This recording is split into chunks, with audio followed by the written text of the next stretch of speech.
جس نبی علیہ الصلوۃ والسلام کے ذکر کا عالم یہ ہے، ان کے دیدار کا عالم کیا ہے؟ ہر کوئی فدا ہے بن دیکھے۔ شاعر کہتے ہیں نا، جب حسن تھا ان کا جلوہ نما، انوار کا عالم کیا ہوگا؟ ہر کوئی فدا ہے بن دیکھے، دیدار کا عالم کیا ہوگا؟ جس وقت تھے خدمت میں ان کی بو بکر و عمر عثمان و علی، اس وقت رسول اکرم کے دربار کا عالم کیا ہوگا؟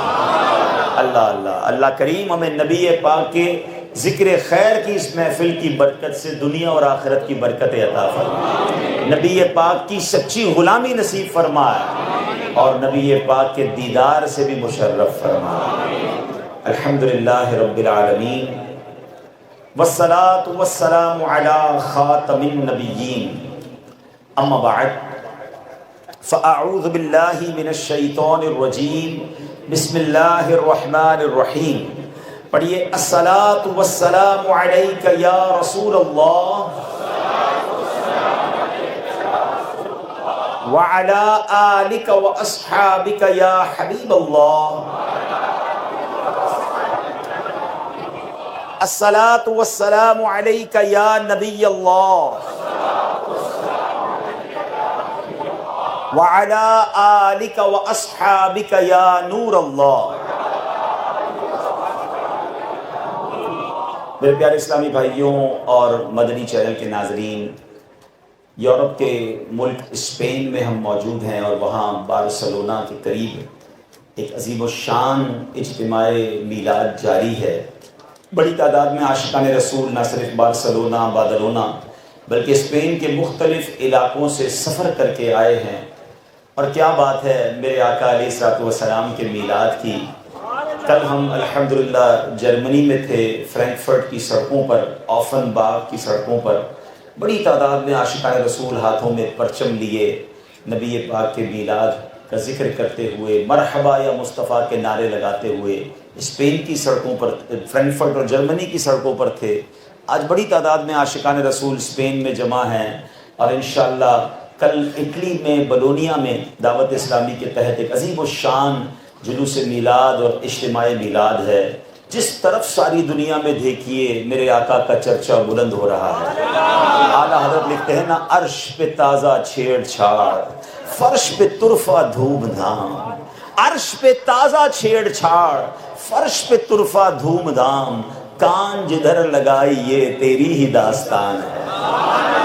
اور سبحان اللہ، اس بار جو ربیع الاول کا ایک رنگ ہے، وہ رنگ ہی بڑا نرالا ہے، اور اس کی وجہ کیا ہے کہ یہ ربیع الاول جو ہے، یہ جو میلاد النبی ہے، یہ نبی پاک علیہ الصلوۃ والسلام کا 1500واں میلاد النبی ہے، 1500th برتھ ڈے آف رسول پاک علیہ الصلوۃ والسلام ہے۔ چلیں یہ بھی تھوڑی سی کیلکولیشن سمجھ لیں، کچھ لوگ کنفیوز ہو جاتے ہیں کہ 1500 سال کیسے ہوئے۔ نبی پاک علیہ الصلوۃ والسلام، جو ہمارے کیلنڈر چل رہا ہے اسلامک کیلنڈر، یہ کون سا ہے؟ 1447 1447 ہجری اس وقت چل رہا ہے، ٹھیک ہے۔ اچھا، یہ کیلنڈر کب شروع ہوا تھا کہ نبی پاک علیہ الصلوۃ والسلام جب مکے سے مدینے ہجرت کر کے گئے، اس دن سے لے کر آج تک وہ کیلنڈر چل رہا ہے۔ یعنی یہ کہہ سکتے ہیں کہ پیارے آقا علیہ الصلوۃ والسلام نے جو مکے سے مدینے ہجرت کی، یہ جو عرصہ ہے اس کو 1447 سال ہو گئے۔ مگر جب نبی پاک نے ہجرت فرمائی تھی، اس وقت پیارے آقا کی جو عمر مبارک تھی وہ 53 سال تھی۔ کیا عمر تھی؟ تو 53 میں 1447 جمع کریں تو کتنے ہوتے ہیں؟ 1500۔ ہاں، یہ کیلکولیشن آنی چاہیے۔ ہم نے 1400واں میلاد نہیں دیکھا، ہم 1600واں میلاد بھی شاید نہ دیکھ سکیں، مگر اللہ خیر سے 12 ربیع الاول عطا فرمائے تو انشاءاللہ ہم وہ خوش نصیب ہوں گے جو پیارے آقا کی ولادت کو 15 صدیاں پوری ہوتے دیکھیں گے انشاءاللہ۔ اور سبحان اللہ، اس بار تو دھوم مچی ہوئی ہے، پوری دنیا میں ہر سال ہوتی ہے مگر اس سال اسپیشل ہے۔ OIC نے، پاکستان کی قومی اسمبلی نے، سینٹ نے، دنیا بھر میں قراردادیں منظور ہوئی ہیں کہ چونکہ یہ میلاد النبی 1500واں ہے تو ساری دنیا میں مسلمان اسے دھوم دھام سے منائیں گے۔ میرے اعلیٰ حضرت لکھتے ہیں نا، رہے گا یوں ہی ان کا چرچا، رہے گا یوں ہی ان کا چرچا، رہے خاک ہو جائیں، جل جانے والے پڑے خاک ہو جائیں۔ تو انشاءاللہ وسوسوں کا شکار نہیں ہونا ہے، دھوم دھام سے میلاد منانا ہے انشاءاللہ۔ اب آئیے درود پاک کی ایک بڑی پیاری فضیلت آپ کو سناتا ہوں۔ بڑی کمال کی حدیث ہے، میرے آقا کی ہر حدیث ہی کمال کی ہے، مگر یہ حدیث ایسی ہے کہ جس سے ہمیں انشاءاللہ بہت کچھ سیکھنے کو ملے گا۔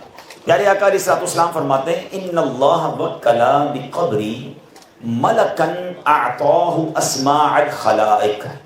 آقا فرماتے ہیں کہ بے شک اللہ کریم نے میری قبر پر ایک فرشتہ مقرر فرمایا ہے جس کو تمام مخلوق کی آوازیں سننے کی طاقت عطا فرمائی۔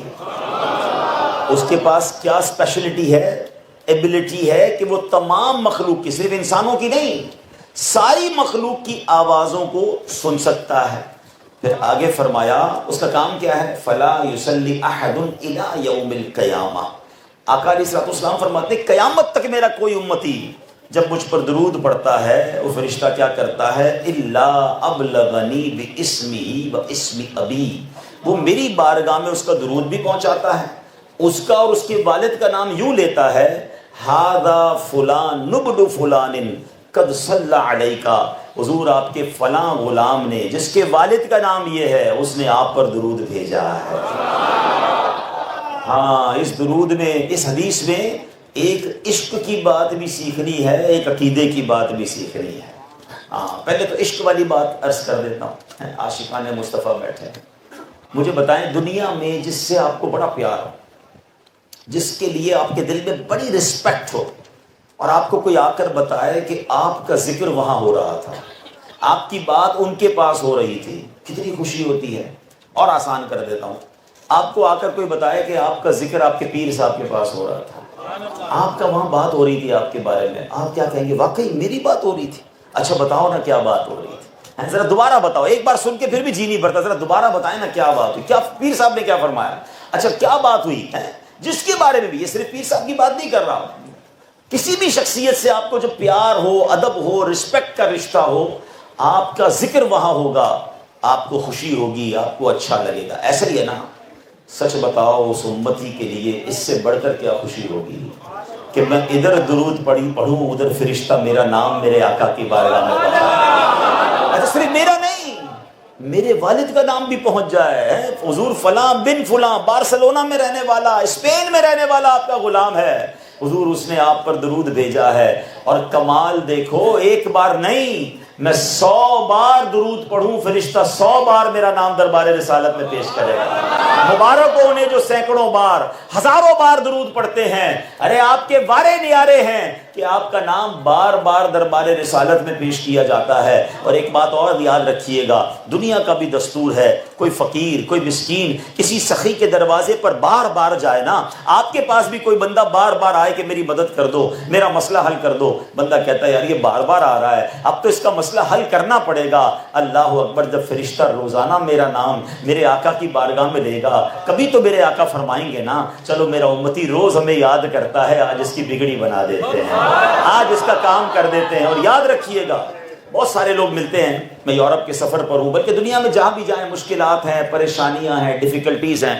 اس وقت آپ ایک اور تکلیف سے بھی گزر رہے ہوں گے، مجھے اندازہ ہے کہ یورپ میں بڑی تعداد میں لوگ پاکستان کے صوبہ پنجاب سے، گجرات سائڈ سے، اور اس طرف اس وقت جو سیلاب کی کیفیت ہے، آپ کو اپنے گاؤں سے، اپنے علاقوں سے خبریں آ رہی ہوں گی۔ آپ کو یہ بھی بتاتا چلوں کہ دعوت اسلامی والے جہاں میلاد مصطفیٰ کی دھوم مچا رہے ہیں، وہاں الحمدللہ امیر اہل سنت نے تمام دعوت اسلامی والوں کو یہ بھی پیغام دیا ہے کہ میلاد بھی منانا ہے، تھیلیسیمیا کے مریض بچوں کو خون دے کر بھی میلاد منانا ہے، سیلاب زدگان کے پاس جا کر انہیں کھانا کھلا کر بھی میلاد منانا ہے، ان کی خیر خواہی کر کر بھی میلاد منانا ہے۔ بلکہ ابھی تھوڑی دیر پہلے ہم مدنی مذاکرہ سن رہے تھے، آپ نے فرمایا کہ اپنے قافلے جو ربیع الاول میں نکالنے ہیں نا، وہ قافلے بھی سیلاب زدگان کے ایریا میں لے جاؤ، اور ادھر جا کر ان سیلاب زدگان کی مدد بھی کریں اور ان کے ساتھ عید کا دن گزاریں۔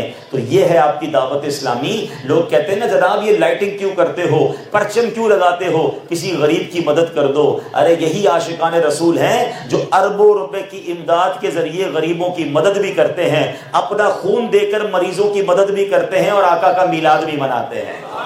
تو میلاد بھی منائیں گے اور انشاءاللہ مسلمانوں کی مدد بھی کریں گے۔ تو اب ان خبروں میں، ان پریشانیوں میں انسان ڈیفیکلٹی میں رہتا ہے۔ کوئی کہتا ہے میں بیمار، گھر میں کوئی بیمار، کاروباری مشکل، ڈاکیومنٹ نہیں بن رہے، بڑے ایشوز ہیں۔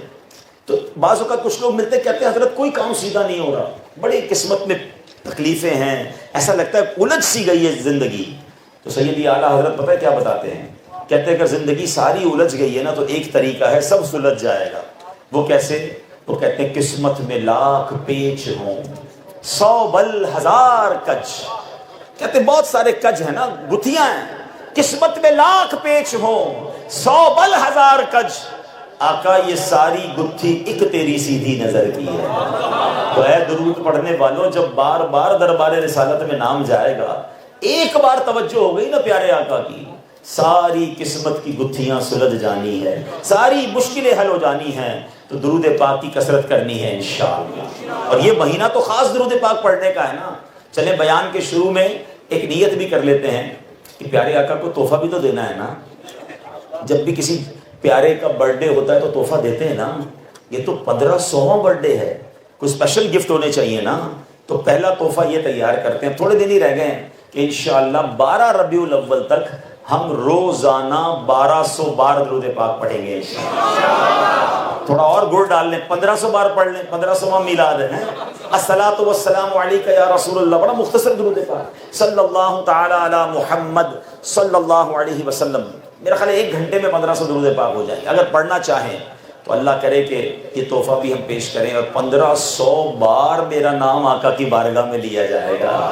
یہ سوچ لو آپ، اب آپ کی مرضی ہے کتنی بار پہنچانی عرضی۔ اچھا یہ تو ہو گئی عشق والی بات، اس حدیث سے ایک بات تو یہ سیکھنے کو۔ اب عقیدے کی بات، بڑی کنفیوژن دور ہو جائے گی آج انشاءاللہ۔ وہ کیا ہے؟ کیا فرمایا نبی پاک نے کہ میری قبر پر ایک فرشتہ مقرر ہے جس کو کیا اتھارٹی، کیا ایبلٹی حاصل ہے کہ ساری مخلوق کی آوازیں سن لیتا ہے۔ فرشتے کی سماعت کا عالم سمجھ رہے ہو؟ میں اسپین میں بیٹھ کر درود پڑھوں، فرشتہ میری آواز کو سن لے گا۔ میں افریقہ میں بیٹھ کر درود پڑھوں، فرشتہ میری آواز سنے گا۔ میں پاکستان میں بیٹھ کے درود پڑھوں، فرشتہ آواز سنے گا۔ اور سنو، صرف سنے گا نہیں، پہچان بھی لے گا درود کس نے پڑھا ہے۔ اور صرف مجھے نہیں پہچانے گا، وہ میرے والد کے نام کو بھی پہچان لے گا۔ اب مجھے بتاؤ، دربان مصطفیٰ کی سماعت کا عالم یہ ہے، دربان مصطفیٰ کے علم کا عالم یہ ہے، تو مصطفیٰ کریم کی سماعت کا عالم کیا ہوگا؟ جو ہم پڑھتے ہیں نا صلاۃ السلام میں شعر، دور و نزدیک کے سننے والے وہ کان، کان لعل کرامت پہ لاکھوں سلام۔ ارے یہ عقیدہ تو حدیث سے ثابت ہے کہ جب نبی پاک کی قبر منور پر موجود فرشتے کو یہ کمال حاصل ہے تو میرے آقا تو فرشتوں کے بھی آقا ہے، وہ رسولوں کے بھی آقا ہیں، جبریل امین تمام فرشتوں کے سردار ہیں، مگر جبریل امین بھی دربار مصطفیٰ میں خادم ہیں۔ تو یہ شان ہے میرے آقا کی۔ تو الحمدللہ جو یہ ہمارا عقیدہ ہے کہ نبی پاک ہماری سنتے ہیں، وہ اس حدیث پاک سے ثابت ہے۔ اللہ ہمیں کثرت سے درود پاک پڑھنے کی توفیق عطا فرمائے۔ آئیے مل کر ایک بار پھر درود پاک پڑھ لیں، صلو علی الحبیب صلی اللہ تعالی علی محمد صلی اللہ علیہ وسلم۔ آج اس حبیب پاک علیہ الصلوۃ والسلام کا ہم ذکر کرنے جمع ہوئے ہیں جو وجہ تخلیق کائنات ہے۔ نبی پاک ہی از the reason of the all creation۔ اللہ کا فرماتا ہے نبی پاک کی بارگاہ میں جو اللہ کی بارگاہ میں نبی پاک کا مرتبہ ہے نا، جو سٹیٹس ہے، ذرا سمجھو۔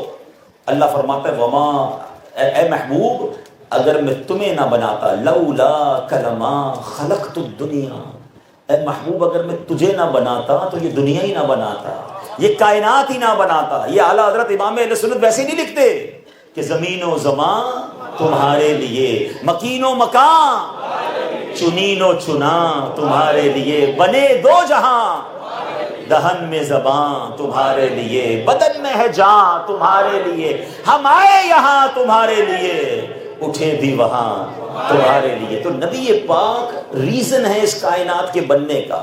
اچھا اب دنیا کا دستور کیا ہے؟ جیسا ایونٹ ہو، جیسا پروگرام ہو، ویسا اعلان ہوتا ہے۔ مثال کے طور پہ آپ نے ماشاءاللہ اتنا بڑا اجتماع کرنا ہے، ہو سکتا ہے پچھلے کئی دنوں سے آپ اس کا اعلان کر رہے ہوں گے، میسج چلا رہے ہوں گے، اس کے پوسٹر بنائے گئے ہوں گے، ہیں ٹھیک ہے نا، جتنا بڑا ایونٹ کرنا ہوتا ہے اتنی تیاری.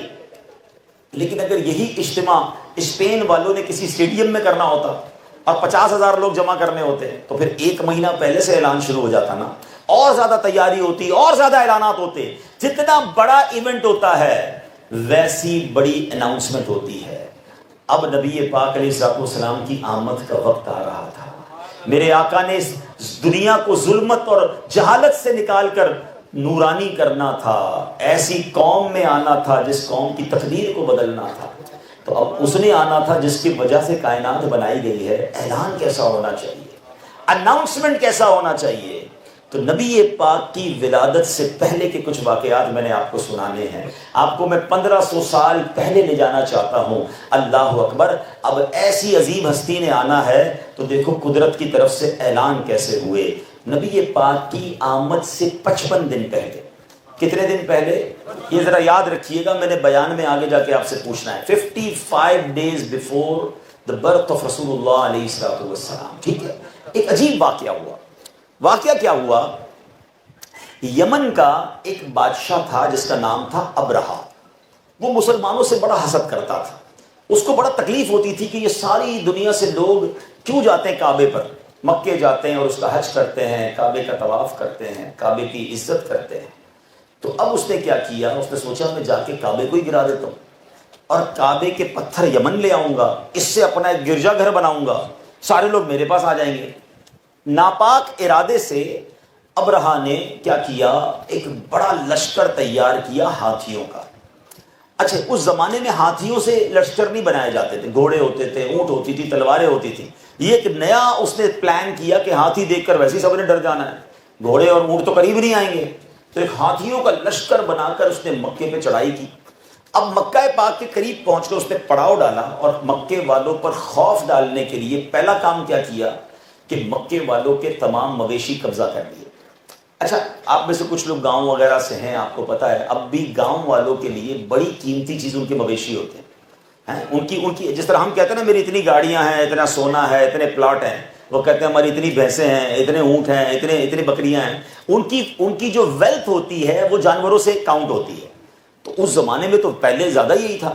تو مکے کے تمام لوگوں کے اس نے مویشی اونٹ وغیرہ قبضہ کر لیے. اس میں حضرت عبد المطلب کے بھی 200 اونٹ تھے. تو مکے والے حضرت عبد المطلب جو نبی پاک علیہ الصلوۃ والسلام کے دادا جان ہیں اور دادا جان میں بھی اللہ نے کیسے کمالات دیے تھے. ان کی باڈی سے، ان کے جسم سے مشک کی خوشبو آیا کرتی تھی، ان کی پیشانی پر نور نبوت چمکتا تھا کیونکہ آپ کی نسل میں نبی پاک نے آنا تھا. اور آپ مکے کے رکھوالے تھے، مکے کے والی، گورنر سمجھ لے، اس زمانے کے لیڈر تھے. تو لوگوں نے آ کر کہا ہے عبد المطلب یہ کون آیا ہے اور بڑا لشکر لے کر آیا ہے اور اس نے مکے کو کارڈن آف کر لیا ہے اور ہمارے مویشی لے لیے ہیں. حضرت عبد المطلب نے کہا میں جا کے بات کرتا ہوں. آپ ابرہہ کے پاس پہنچے. ابرہہ ایک خیمے میں بیٹھا، بڑے کر و فر، بڑے جاہ و جلال، بڑے تکبر کے ساتھ. حضرت عبد المطلب جب اندر داخل ہوئے تو ابرہہ نے جب نور نبوت دیکھا، چہرے کی رونق دیکھی، باوقار چہرہ. جیسے ہی اب خیمے میں داخل ہوئے نا، ابرہہ ادب سے کھڑا ہو گیا، روب میں آ گیا، اپنے ساتھ بڑی عزت کے ساتھ بٹھایا اور کہتا فرمائیے کیسے آنا ہوا. حضرت عبد المطلب نے بڑی عجیب بات کی جس نے سب کو حیران کر دیا. آپ نے فرمایا کہ تم نے ہمارے مکے والوں کے مویشی قبضہ کر لیے ہیں، جانور پکڑ لیے، سارے ہمیں واپس دے دو. ابرہہ کہتا ہے میں تو سمجھا آپ کعبے کے لیے بات کرنے آئے ہوں گے، آپ کی اتنی مقدس عبارت یہاں پر موجود ہے، دنیا بھر سے لوگ آتے ہیں، طواف کرتے ہیں، میں تو اس کو گرانے آیا ہوں اور آپ مکے کے سردار ہو کر مجھ سے جانوروں کی بات کرنے آئے، مویشیوں کی بات کرنے آئے. حضرت عبد المطلب نے وہ تاریخی جملے ارشاد فرمائے جو آج بھی سیرت کی کتابوں میں سنہرے حروف کے ساتھ لکھے ہیں. آپ نے کیا کمال کا جواب دیا. آپ فرماتے ابرہہ جانور کے مالک ہم ہیں، ہمارے جانور ہمیں واپس لوٹا دو. کعبہ میرا گھر نہیں ہے، جس کا گھر کعبہ ہے اس کی حفاظت وہ کرنا جانتا ہے، اس کی حفاظت اسی نے کرنی ہے. ہم انسان ہیں، ہم جانور کے مالک ہیں، ہمارے جانور واپس کر دو. ابرہہ نے کہا لگایا، تکبر کے عالم میں کہتا کیسے لوگ ہیں، ان کو اپنی عبادت گاہ کی فکر نہیں، میں نے اگلے چند گھنٹوں میں کعبے کو گرا دینا ہے. اور یہ جانوروں کی بات کر رہے ہیں. بہرحال اس نے آرڈر دیا ٹھیک ہے ان کے جانور واپس کرو. حضرت عبد المطلب نے ایک اور نرالا کام کیا. مکے کے باسیوں کے پاس آئے, مکے کے رہنے والوں کے پاس آئے, سب کو ان کے جانور دیے, کہا جاؤ جانور لے کر پہاڑوں پہ چڑھ جاؤ. اللہ اکبر. جنہوں نے 80s اور 90s میں مکہ دیکھا ہے انہیں یاد ہوگا کہ مکے کے گرد بڑے بڑے, کعبے کے گرد بڑے بڑے پہاڑ ہوتے تھے. پھر یہ پہاڑ توڑ کر ہوٹلیں وغیرہ بنائی گئیں. مگر امیجن کریں, ابھی تو میرے آقا دنیا میں تشریف بھی نہیں لائے, 1500 سال پرانی میں بات کر رہا ہوں. کعبے کے آس پاس صرف پہاڑ ہی ہیں, صرف کعبہ درمیان میں ہے. سارے مکے والے پہاڑ پر چڑھ گئے, اپنے مویشی بھی لے گئے. جب سب چلے گئے نا تو حضرت عبد المطلب اکیلے کعبے کی دیوار پر آتے ہیں, دروازے کعبہ کو پکڑتے ہیں اور آنسو بہاتے ہوئے گریہ وزاری کے ساتھ اللہ کی بارگاہ میں دعا کرتے ہیں, اے اللہ ہر بندہ اپنے گھر کی حفاظت کرتا ہے, آج تو نے اپنے گھر کی حفاظت کرنی ہے. ان بے ایمان لوگوں کو بتانا ہے کہ تیری قدرت کا نظارہ کیا ہے. اے اللہ آج ایمان والوں کو تو نے سرخرو کرنا ہے. آپ روتے رہے, دعا کرتے رہے, اور اس کے بعد آپ بھی پہاڑوں پہ چلے گئے. اللہ اکبر. یہ دنیا میں شاید پہلا اور آخری اٹیک تھا کہ اٹیک کرنے والے تو موجود ہیں, ڈیفینڈ کرنے والا کوئی نہیں ہے, روکنے والا کوئی نہیں ہے, پورا شہر خالی ہے. جناب جو کرنا ہے اس کو وہ کر سکتا تھا. اللہ اکبر. اب ابرہا نے کیا کیا, جب صبح ہوتی ہے اپنے لشکر کو حکم دیتا ہے کہ اب کعبے پر چڑھائی کرنی ہے. جس ہاتھی پر خود ابرہا سوار تھا وہ کھڑا ہی نہیں ہوتا تھا, کھڑا کرتے کعبے کی طرف چلاتے تھے وہ ایک قدم نہ اٹھاتا, اپوزٹ سائڈ چلاتے وہ چلنا شروع کر دیتا. ابھی اسی کشمکش میں ہیں کہ یہ ہاتھی چل کیوں نہیں رہے. اور اب اللہ نے ان ہاتھی والوں پر کیا بھیجا, کون سا عذاب بھیجا. اب ذرا دنیا کا دستور سمجھیے گا. پچھلے دنوں ہم سب نے ایک جنگ ایکسپیرینس کی ہے اور اس جنگ میں ہم سمجھے کہ جہاز کا مقابلہ جہاز کرتا ہے, میزائل کا مقابلہ میزائل کرتا ہے, ٹینک کا مقابلہ ٹینک کرتا ہے. جیسا دشمن کا ہتھیار ہوتا ہے ویسا جواب دینا پڑتا ہے.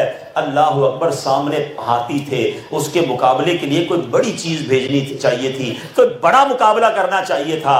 اللہ اکبر. مگر میرے رب نے اپنی قدرت کا نظارہ کیسے دکھایا کہ ان کو تہس نہس, ان کو برباد کرنے کے لیے میرے رب نے ابابیل جیسے پرندے روانہ کیے. ابابیل کتنا پرندہ ہوتا ہے, مٹھی میں آ جاتا ہے, بالکل چھوٹا سا چڑیا جتنا. اب بتاؤ جو اتنا سا پرندہ ہوگا اس کے پنجوں پہ پتھر کتنا بڑا ہوگا, چھوٹے چھوٹے کنکر ہیں. مگر اللہ اکبر. ہو سکتا ہے اس وقت کسی نے سوچا ہو کہ یہ چھوٹے پرندے, یہ چھوٹے کنکر یہ ہاتھی کا کیا بگاڑیں گے, مگر انہیں معلوم نہ تھا کہ یہ عذاب الہی کے کنکر ہیں. اللہ اکبر. رب عز و جل نے اپنی قدرت کا نظارہ کیسے دکھایا کہ وہ ابابیل کے لشکر آئے, ہاتھی والوں پر سنگ باری, پتھر برسانا شروع کیے. اور میرے پیارے اسلامی بھائیوں, آج سائنس نے اتنی ترقی کی ہے, بتایا جاتا ہے کہ guided missile, target guided missile بن گئے ہیں. آپ ٹارگٹ فٹ کر دیں, وہ میزائل ڈھونڈ کر جا کر اس ٹارگٹ کو ہٹ کرتا ہے. اللہ اکبر. آج سائنس نے یہ ٹارگٹ گائیڈڈ میزائل بنائے ہیں. 1500 سال پہلے میرے رب نے ابابیل کے لشکر میں جو کنکر تھے نا, مفسرین لکھتے ہیں ہر پتھر پر ہاتھی سوار کا نام لکھا تھا. وہ اسی کے سر پہ جا کر گرتا تھا, اس کو پورے بدن کو چیرتا تھا, ہاتھی کو چیرتا تھا, اور وہ کنکر زمین میں پیوست ہو جاتا تھا. یہ ایسی پتھروں کی بارش ہوئی کہ پرچے اڑا دیے, ایک بھی ہاتھی سوار اور ان کا ہاتھی باقی نہ بچا. اللہ اکبر. یہ واقعہ رب عز و جل نے قرآن میں کیسے بیان فرمایا. آپ نے سورہ فیل کئی بار سنی ہوگی, مگر آپ آج ذرا اس منظر کو مد نظر رکھتے ہوئے سورہ فیل کی تلاوت سنیے. اللہ فرماتا ہے بسم اللہ الرحمن الرحیم, الم تر کیف فعل ربک باصحاب الفیل. اے محبوب, کیا آپ نے نہ دیکھا کہ تمہارے رب نے ان ہاتھی والوں کا کیا حال کیا. الم یجعل کیدہم فی تضلیل, کیا اس نے ان کے مکر و فریب کو تباہی میں نہ ڈالا. وَأَرْسَلَ عَلَيْهِمْ طَيْرًا أَبَابِيلَ, اللہ کریم نے ان پر فوج در فوج پرندے بھیجے. پرندوں نے کیا کیا؟ تَرْمِيهِمْ بِحِجَارَةٍ مِّن سِجِّيلٍ, فرمایا وہ انہیں کنکر کے پتھروں سے مارتے تھے. What is the result? What was the result? Result کیا نکلا؟ فجعلہم کعصف مأکول، تو انہیں چبائے ہوئے جانوروں کے کھائے ہوئے بھوسے کی طرح کر دیا، ان کے پرخچے اڑا کر رکھ دیے۔ اللہ اکبر۔ اس واقعے کے بارے میں علماء کہتے ہیں یہ شاندار اعلان تھا، یہ اناؤنسمنٹ تھا، یہ پوری دنیا کو یہ پیغام تھا کہ کعبے کی طرف نظر نہ اٹھانا، کیونکہ اب کعبے کا رکھوالا آنے والا ہے، کعبے کو عزت دینے والا آ رہا ہے۔ وہ کعبہ جس کے اندر 307 بت ہیں، ان بتوں کو نکال کر اس کعبے کی پاکیزگی میں اضافہ کرنے والا اور اس کے احترام میں اضافہ کرنے والا آ رہا ہے۔ اب کعبے کی طرف میلی نظر نہیں اٹھانی ہے۔ اور یہ ایک اناؤنسمنٹ نہیں تھا، ایسے اور بھی دنیا میں عجیب واقعات ہوئے۔ مکے میں عرب کی سرزمین پر شاندار بارشیں ہوئیں، سبزہ اگایا، قحط سالی ختم ہو گئی، بلکہ ایسی رونق ہوئی، فصلیں اتنی تگڑی ہوئی کہ جانور بھی جناب مضبوط ہونے لگے، فربا ہو گئے، سب کے جانور اتنے فربا ہو گئے، روایتوں میں آتے ایسا لگتا تھا جانور کہیں پھٹ نہ جائیں، اتنے تگڑے ہو گئے کیونکہ اتنی فصلیں اچھی ہوئیں۔ اور اس کے بعد جب نبی پاک کی ولادت کا وقت آیا، وہ صبح صادق کا وقت آیا، وہ 12 ربیع الاول کا دن آیا، جب نبی پاک دنیا میں تشریف لائے، 360 بت کعبے کے اندر تھے، وہ سارے کے سارے گر گئے۔ کیسر و کسریٰ کے محلات میں زلزلہ آنا شروع ہو گیا۔ ایک ایسی آگ آتش پرستوں نے روشن کی تھی، یہ جو مجوسی ہوتے ہیں آگ جلا کر عبادت کرتے ہیں، فارس کے اندر جس کو آج ہم ایران کہتے ہیں، وہاں 1000 سال سے آگ جلائی ہوئی تھی۔ ان کا کہنا تھا یہ آگ ہم بجھنے نہیں دیں گے، یہ ہمارے عقیدے کی دلیل ہے۔ مگر جس وقت نبی پاک دنیا میں تشریف لائے وہ آگ بھی بجھ گئی۔ گویا یہ ہر طرف اعلان تھا کہ آئی نئی حکومت، سکہ نیا چلے گا، آئی نئی حکومت، سکہ نیا چلے گا، عالم نے رنگ بدلا صبح شب ولادت۔ 1000 سال کی روشن شدہ بجھی آتش، 1000 سال کی روشن شدہ بجھی آتش، یہ کفر و شرک کی آتش بجھانے آئے ہیں، یہ کس شہنشاہ والا کی آمد ہے، بولو مرحبا مرحبا، بولو با دیوانوں بولو مرحبا۔ اللہ اکبر، یہ ہے میرے آقا کی شان۔ اب ذرا قرآن سے ایک خوبصورت بات سیکھ لو، عقیدہ اور مضبوط ہو جائے گا۔ قرآن کیا کہتا ہے؟ أَلَمْ تَرَ كَيْفَ فَعَلَ رَبُّكَ بِأَصْحَابِ الْفِيلِ۔ اے محبوب آپ نے نہ دیکھا کہ اللہ کریم نے ہاتھی والوں کا کیا حال کر دیا؟ کیا کہا آپ نے؟ نہ دیکھا، لیکن کیا پیارے آقا دنیا میں تشریف لا چکے تھے؟ بتائیے نا، یہ واقعہ کب کا ہے؟ یاد کروایا تھا میں نے، کچھ یاد ہے نا؟ کتنے دن پہلے؟ پیارے آقا علیہ السلام کی ولادت سے 55 دن پہلے کا واقعہ ہے، اور قرآن کہتا ہے محبوب آپ نے نہ دیکھا۔ اس کا کیا مطلب ہے؟ اس کا مطلب یہ ہے دیکھتا وہی ہے جو کہیں موجود ہوتا ہے۔ ہائے ہائے ہائے، اب سنو میرے آقا کی حدیث۔ میرے آقا علیہ الصلوۃ والسلام فرماتے ہیں کنت نبیا وآدم بین الروح والجسد، میں اس وقت بھی نبی تھا جب آدم علیہ السلام روح اور جسم کے درمیان تھے۔ اللہ اکبر۔ ہم جو یہ نعرہ لگاتے ہیں نا، اول کی آمد مرحبا، آخر کی آمد مرحبا، کچھ لوگوں کو یہ تو سمجھ آ جاتا ہے کہ آخر کی آمد تو ٹھیک ہے، آپ آخری نبی ہیں، یہ دعوت اسلامی والے اول کی آمد کا نعرہ کیوں لگاتے ہیں؟ ارے میرے آقا کو رب عز و جل نے اپنے نور سے سب سے پہلے پیدا فرمایا۔ اب آئیے ایک اور بڑی پیاری عشق والی بات۔ ہاں، نبی پاک علیہ الصلوۃ والسلام اور حضرت جبریل امین کا بڑا خوبصورت مکالمہ ہوا۔ یہاں بزرگ بیٹھے، ویسے یہ جو 70 80 100 سال کے بزرگ ہو نا، تو آپ کبھی ان سے پوچھیں کہ حضور آپ کی عمر کتنی ہے، ڈیٹ آف برتھ بتائیں، تو وہ جو بزرگ تھے نا، وہ کیونکہ اس زمانے میں 80 100 سال پہلے ڈیٹ آف برتھ کا اتنا زیادہ اسٹرکٹ معاملہ نہیں تھا، تو وہ کسی واقعے کے ساتھ عمر بتاتے ہیں۔ وہ کہتے ہیں جب پاکستان بنا تھا نا تو میری عمر اتنی تھی، 65 کی جنگ میں یہ میری عمر اتنی تھی، یا فلاں واقعے کے بعد میں پیدا ہوا تھا۔ وہ کسی واقعے کے ساتھ عمر بتاتے ہیں، ایگزیکٹلی ڈیٹ نہیں بتاتے، ٹھیک ہے۔ جبریل امین سے نبی پاک نے سوال کیا، اے جبریل تمہاری عمر کتنی ہے؟ حضرت جبریل وہ ہیں جنہوں نے سارے نبیوں سے ملاقات کی ہے۔ ہاں، یہ ہر نبی کے صحابی ہیں، حضرت آدم سے لے کر جناب رسول اللہ صلی اللہ تعالی علیہ وسلم ہر نبی کا دیدار کیا ہے۔ پیارے آقا نے پوچھا ہے جبریل یہ تو بتاؤ تمہاری عمر کتنی ہے؟ حدیث کا خلاصہ۔ اب جبریل امین نے کیسے جواب دیا؟ کہتے ہیں حضور عمر تو یاد نہیں ہے. آسمان پر ایک ستارہ ہے جو ایوری 70,000 ایئرز کے بعد چمکتا ہے. ہر 70,000 سال کے بعد آسمان پر ایک ستارہ چمکتا ہے. حضور میں نے وہ ستارہ 70,000 مرتبہ دیکھا. کبھی کیلکولیٹر نکالیے گا اور کیلکولیٹ کیجئے گا 70,000 ملٹیپلائی بائی 70,000 شاید جواب دے جائے گا کیلکولیٹر. جبریل امین کہتے ہیں حضور میں نے وہ ستارہ 70,000 بار دیکھا ہے. اب سنو میرے آقا کا جواب. آئے ہائے. آقا فرماتے ہیں جبرائیل وہ ستارہ میں ہی ہوں. اے جبرائیل تیرے نبی علیہ الصلوۃ والسلام کے نور کو رب نے اپنے نور سے سب سے پہلے پیدا فرمایا. وہی ہے اول, وہی ہے آخر, وہی ہے ظاہر, وہی ہے باطن. اسی کے جلوے, اسی سے ملنے, اسی سے اس کی طرف گئے تھے. اب آگے سنو میرے آقا علیہ السلام نے ایک اور سوال کیا. اے جبرائیل یہ تو بتاؤ تم نے سارے نبیوں کو دیکھا ہے, کوئی مجھ سا بھی دیکھا ہے؟ کوئی مجھ سا بھی دیکھا ہے؟ ایسا ہوتا ہے ہم بھی جو بندہ کوئی ملے نا کہ یار میں نے ساری دنیا دیکھی ہے, تو لوگ کہتے ہیں یار آپ نے ساری دنیا دیکھی ہے, ذرا بتائیں ہمارا ملک کیسا لگا ہے, سوال کرتے ہیں. پیارے آقا نے کہا ہے جبرائیل سارے نبیوں سے ملے ہو, کوئی مجھ سا بھی دیکھا ہے؟ آئے ہائے. سنو جبرائیل امین نے کیا جواب دیا. بلکہ جبرائیل امین نے جو جواب دیا نا, اس جواب کو میں اعلیٰ حضرت کے ایک شعر میں آپ کو سمجھاتا ہوں. جبرائیل امین کہتے ہیں یہی بولے سدرہ والے. سدرہ والے سے مراد حضرت جبرائیل کہاں رہتے ہیں؟ سدرۃ المنتہا. یہی بولے سدرہ والے چمنے جہاں کے تھالے, آقا سبھی میں نے چھان ڈالے. تیرے پائے کا نہ پایا, تجھے یک نے یک بنایا, تجھے یک نے یک بنایا. حضور آپ جیسا میں نے پوری کائنات میں کوئی اور نہیں دیکھا. میرے آقا نے ایک اور سوال کیا. اچھا اب ایک اور خوبصورت بات, جبرائیل امین رہتے کہاں تھے؟ سدرۃ المنتہا. ٹھیک ہے, 7ویں آسمان کے بھی اوپر ہے. یہ کتنا دور ہے؟ محدثین نے لکھا کہ زمین سے پہلے آسمان کا جو فاصلہ ہے نا 500 سال کا سفر ہے. پہلے آسمان سے دوسرے آسمان کا سفر 500 سال کا ہے, پھر دوسرے سے تیسرے کا 7 آسمان ہو گئے, اس کے بھی اوپر سدرۃ المنتہا. اور جبرائیل امین ہر نبی کے پاس آتے تھے.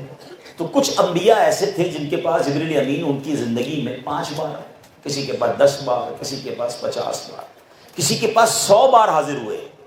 آپ کو پتہ ہے میرے آقا علیہ السلام کی بارگاہ میں کتنی بار حاضر ہوئے؟ ہاں یہ بڑا خوبصورت ثواب ہے اس کا. پہلے میں تھوڑا سا آپ کو نبی پاک کی حیات طیبہ کی کیلکولیشن بھی سکھانا چاہتا ہوں. ینگسٹر بیٹھے ہیں, اچھا پتہ بھی ہونا چاہیے. ایک دو سوال کرتا ہوں. یہ بتائیں کہ نبی پاک علیہ الصلوۃ والسلام کی جبرائیل امین سے پہلی ملاقات کہاں ہوئی تھی؟ کون بتائے گا؟ ارے کسی غار میں ہوئی تھی. اب تو بتا دو. غار حرا میں. اچھا اب اس وقت عمر مبارک کتنی تھی؟ کتنی عمر تھی؟ 40 سال. پہلی وہی 40 سال کی عمر میں نازل ہوئی نا. تو پہلی ملاقات کب ہوئی؟ 40 سال کی عمر مبارک میں. پیارے آقا علیہ السلام نے اس دنیا کو کتنے سال اختیار کیا؟ حیات طیبہ کتنے سال ہے؟ 63. 63 میں سے 40 نکال دو, کتنے سال بنے؟